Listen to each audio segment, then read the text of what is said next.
20 years of excellence. Sun International Institute of Tourism and Management. Super sir. So mythology గురించి అడుగుతున్నాను sir. ఇప్పుడు ఈ జనరేషన్కి బాగా నచ్చుతుంది, అంటే వీళ్ళకి నచ్చేలా క్యాటర్ చేస్తుంటారు. లైక్ మన కల్కి సినిమా కావచ్చు, నెక్స్ట్ గాడ్ ఆఫ్ వార్ అని చెప్పి ఒక అనౌన్స్మెంట్, ఐ మీన్ ఒక రూమర్ నడుస్తుంది. ఏది గాడ్ ఆఫ్ వార్ అని చెప్పి, గాడ్ ఆఫ్ వార్ అని మన సితారా ఎంటర్టైన్మెంట్స్ నాగవంశీ గారు రిజిస్టర్ చేశారంట.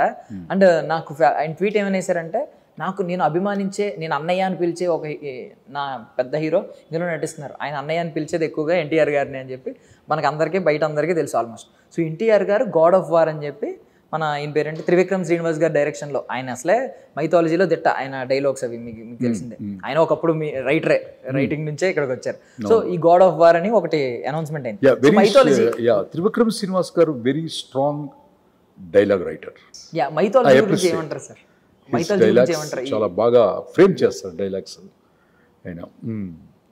సో ఇప్పుడు ప్రెసెంట్ ఉన్న సిచ్యువేషన్లో మైథాలజీ కొంచెం బూమింగ్లో ఉందని అనిపిస్తుంది. మీకు తెలిసిన జానరాస్ ఏంటి సార్? తారక రామారావు గారు ఏ మైథాలజీ చేసినా కూడా నేను జూనియర్ ఎన్టీఆర్ అని పిలవను, ఎందుకంటే చిన్న వాడు కాదు కదా. అందుకు తారక రామారావు గారు మైథాలజీ చేస్తే ఎలా ఉంటుందంటే, నాగవంశీ గారు టైటిల్ రిజిస్ట్రేషన్ చేసిన, నాగవంశీ గారు నాకు పరిచయం లేదు, ఆయన చాలా పెద్ద ప్రొడ్యూసర్ గారు, బాగా ఇప్పుడు ఫామ్లో ఉన్న ప్రొడ్యూసర్ గారు. సార్ నాగవంశీ గారు తారక రామారావు గారితో ఆ ప్రాజెక్టు మీరు మొదలు పెట్టక ముందే హిట్ అది అంతే, ఎందుకంటే అక్కడ నటించబోయేది తారక రామారావు గారు. ఆయన మైథాలజీ చేస్తే ఆ తారక రామారావు గారి ఆత్మ కూడా దీంట్లోకి వచ్చి పెర్ఫార్మెన్స్ అయిపోద్ది అంతే. మనందరికీ ఒక మంచి ఫీస్ట్ ఇవ్వబోతున్నారు అనమాట. All the best sir, all the best Srinivas గారు, త్రివిక్రమ్ శ్రీనివాస్ గారు. So finally over the 20-25 years అయిపోతుంది ఆల్మోస్ట్ ఇంద్ర లాంటి సినిమాలు వచ్చి. సో ఈ మొత్తం ఈ 2 డికేడ్స్లో మీరు చాలా ఎవల్యూషన్ చూస్తుంటారు. ఆఫ్టర్ పాండమికే చాలా మార్పులు జరిగినాయి ఫిల్మ్ మేకింగ్లో కావచ్చు, ఇదంతా. సో మీరు అబ్జర్వ్ చేసిన మేజర్ చేంజెస్ ఏంటి సార్? మేజర్ చేంజెస్ నేను ఇప్పుడు నేను సోల్తో కథ రాస్తాను, సోల్తో రాసేవాళ్ళే జయిస్తారని చెప్తాను, వాళ్ళే జయిస్తున్నారు అంతే. అంటే ఇప్పుడు మైథలాజికల్కి సోల్ అక్కర్లేదు కదా, అది ఆల్రెడీ జరిగిన కథలు జరిగినాయి. సుబ్రహ్మణ్య స్వామి, కుమారస్వామి, మురుగన్ అంటారు కదా, ఆ చరిత్ర ఏదో అంటే జరిగింది, మరి సోషల్ దాన్ని మిక్స్ చేస్తారా అనే దాని గురించి నేను పక్కన పెడతాను. సోల్ రైటింగ్లో రాసిన ఎవ్వరూ కూడా దెబ్బ తినలేదు, దెబ్బ తినరు, దెబ్బ తినబోరు. సోల్తో కథ అయిపోతే దెబ్బ తిన్నారు, ఇప్పుడు తింటారు, తినబోతారు అంతే.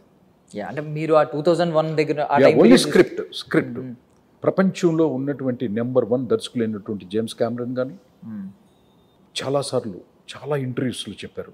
ఇది మాత్రం అహంకారంతో చెప్పట్లేదు, అందరూ తెలుసుకోవాల్సిన నగ్న సత్యం. ఒక సినిమా సక్సెస్కి only 3 reasons mister Darshan. 1 is script, 2nd is script, 3rd also script అంతే. అంత బాధ్యత కథా రచయితల మీద ఉంది అని నేను నిత్యం ఉదయాన్నే 4 గంటలకి గుర్తు చేసుకునే విషయం ఇది ఒకటే. బాధ్యత మొత్తం రచయితల మీద ఉంది. నిర్మాతలు ఎక్కడి నుంచి డబ్బు తీసుకొచ్చి కష్టపడి పెడతారా చెప్పండి. నా ఫేవరెట్ ప్రొడ్యూసర్ దిల్ రాజు గారు ఎంత పెద్ద ప్రాజెక్ట్ చేశారు, ఆయన ఎంత పెద్ద ప్రాజెక్ట్ చేశారు చెప్పండి, ఎంత ఎక్స్పెక్టేషన్. అదనమాట స్క్రిప్ట్ అంతే.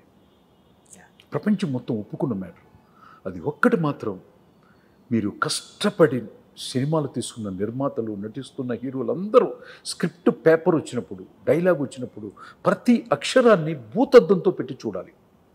ఎందుకంటే కొన్ని కోట్ల రూపాయలకి మారిపోయింది సినిమా. ఎంతోమంది ఎక్స్పెక్టేషన్స్. ఇప్పుడు పుష్ప 3 చూడండి, అంత ఎక్స్పెక్టేషన్కి తీసుకెళ్లారంటే ఏంటి, వాళ్ళని కన్విన్స్ చేసి ఒప్పించారు. అది అంత జాగ్రత్త. సందీప్ వంగారెడ్డి గారిలాగా, సుకుమార్ గారిలాగా అంత జాగ్రత్త, మోర్ కేర్. ఇప్పుడు నానిగారు వెళ్తున్న విధానం కానివ్వండి, అట్లా అనమాట. లూజ్గా మాత్రం చేయకూడదు. ఇక్కడ ఉన్నటువంటి అభిమానులు విజిల్స్ వస్తాయి, ఓపెనింగ్స్ వస్తాయి అని వాటి కోసం సన్నివేశాలు రాసి, వాటి కోసం ఎలివేషన్ షాట్స్ అవన్నీ పక్కన పెట్టండి.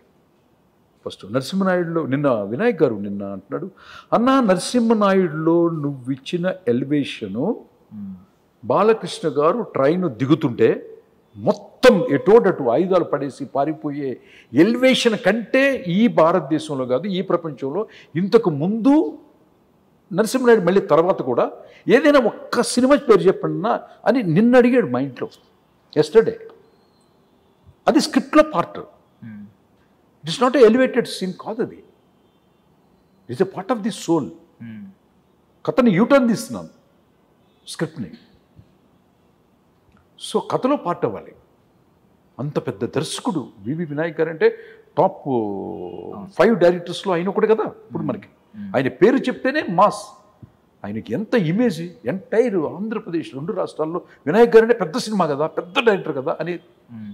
అది ఆయన లాంటి వాడు అప్రిషియేట్ చేస్తుంటే వేరే డైరెక్టర్ గోపాల్ గారు డైరెక్ట్ చేసినా కూడా అది కదా ఆయన గమనించింది. అదనమాట. కరెక్ట్. సో ఇందులోంచే ఒక క్వశ్చన్ అడుగుతున్నాను. అంటే ఎలివేషన్ గురించి ఎందాక మీరు ఆ ట్రైన్ సీన్ చెప్పారు, అది ఇప్పటికీ అంత గొప్ప ఎలివేటెడ్ సినిమా. ఈవెన్ ఇంద్రాలో కూడా ఒక కామన్ మ్యాన్గా వచ్చినోడు హెలికాప్టర్లోంచి దిగుతాడు తర్వాత, అదంతా స్టోరీలో పార్ట్. ఇప్పుడు ఏమంటున్నారంటే సార్, అప్పట్లో అది ఎరా ఆఫ్ కమర్షియల్ సినిమా, ఇప్పుడు era of elevations and BGM అంటున్నారు. అప్పటికంటే ఇప్పుడు అద్భుతమైన ఎలివేషన్లు బీజిఎంలు ఉన్నాయి సార్ మీ దృష్టిలో? BGMs it's depends on music directors. అది ఎప్పుడు కొడతారంటే విజువల్ని బట్టే కదా కొడతారు. అట్లా ఎలివేషన్స్ ఇప్పుడు పార్ట్ ఆఫ్ ది లైఫ్ అవుతుంది, బట్ వాటి మీద బిలీవబిలిటీ పెట్టుకోకూడదు. ఎందుకు పెట్టుకోకూడదు అంటే మీరు చూడాల్సింది కోర్ట్ సినిమా చూడాలి, ఏంటి టూరిస్ట్ ఫ్యామిలీ సినిమా చూడాలి. అట్లా elevations it's not a part of the creation.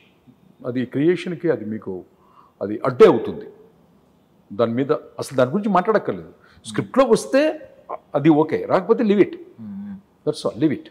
Yeah, okay. So final question sir. So అప్పుడు చూసినప్పుడు 175 రోజులు లాంటివి చూసాం ఇందిరా సినిమాకి. ఇప్పుడు కనీసం 50 రోజులు 25 రోజులు కూడా చూడట్లేదు. నెల అయ్యేసరికి ఓటీటీలో వచ్చేస్తుంది. మళ్ళీ 50 రోజులు 100 రోజులు ఇలాంటి థియేటర్లో విట్నెస్ చేస్తామంటారా? అంటే కొంచెం ఓటీటీని కొంచెం లేట్ చేస్తే మీరు విట్నెస్ చేయొచ్చు కదా. ఇప్పుడు అది ప్రొడ్యూసర్స్ డిపార్ట్మెంట్, అది వాళ్ళ యొక్క ఫైనాన్షియల్ ఆర్థిక స్థితిగతుల మీద కదా ఆధారపడి ఉంటుంది. అది దాంట్లో నేను చెప్పలేను. కానీ ఓటీటీ లేకపోతే మాత్రం ఇప్పుడు కూడా 1 year ఆడే సినిమాలు కూడా ఉన్నాయి. పుష్ప ఓటీటీలో రాలేదు, 1 year ఆడేది. అర్జున్ రెడ్డి ఆడింది కదా, పెద్ద హిట్ కదా, మోర్ దెన్ 100 days ఆడింది అర్జున్ రెడ్డి సినిమా కూడా 10 years బ్యాక్. అట్లా. సో ఇందులోంచే ఒక క్వశ్చన్ అడుగుతున్నాను. అంటే ఎలివేషన్ గురించి ఎందాక మీరు ఆ ట్రైన్ సీన్ చెప్పారు, అది ఇప్పటికీ అంత గొప్ప ఎలివేటెడ్ సినిమా. ఈవెన్ ఇంద్రాలో కూడా ఒక కామన్ మ్యాన్గా వచ్చినోడు హెలికాప్టర్లోంచి దిగుతాడు తర్వాత, అదంతా స్టోరీలో పార్ట్. ఇప్పుడు ఏమంటున్నారంటే సార్, అప్పట్లో అది ఎరా ఆఫ్ కమర్షియల్ సినిమా, ఇప్పుడు era of elevations and BGM అంటున్నారు. అప్పటికంటే ఇప్పుడు అద్భుతమైన ఎలివేషన్లు బీజిఎంలు ఉన్నాయి సార్ మీ దృష్టిలో? BGMs it's depends on music directors. అది ఎప్పుడు కొడతారంటే విజువల్ని బట్టే కదా కొడతారు.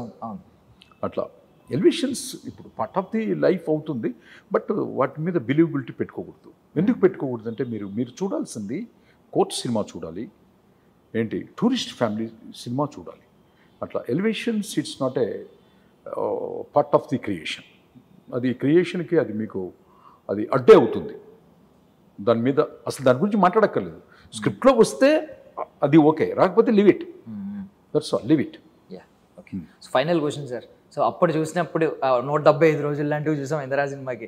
ఇప్పుడు కనీసం 50 రోజులు 25 రోజులు కూడా చూడట్లేదు. నెల అయ్యేసరికి ఓటీటీలో వచ్చేస్తుంది. మళ్ళీ 50 రోజులు 100 రోజులు ఇలాంటి థియేటర్లో విట్నెస్ చేస్తామంటారా? అంటే కొంచెం ఓటీటీని కొంచెం లేట్ చేస్తే మీరు విట్నెస్ చేయొచ్చు కదా. ఇప్పుడు అది ప్రొడ్యూసర్స్ డిపార్ట్మెంట్, అది వాళ్ళ యొక్క ఫైనాన్షియల్ ఆర్థిక స్థితిగతుల మీద కదా ఆధారపడి ఉంటుంది. అది దాంట్లో నేను చెప్పలేను. కానీ ఓటీటీ లేకపోతే మాత్రం ఇప్పుడు కూడా 1 year ఆడే సినిమాలు కూడా ఉన్నాయి. పుష్ప ఓటీటీలో రాలేదు, 1 year ఆడేది. అర్జున్ రెడ్డి ఆడింది కదా, పెద్ద హిట్ కదా, మోర్ దెన్ 100 days ఆడింది అర్జున్ రెడ్డి సినిమా కూడా 10 years బ్యాక్. అట్లా.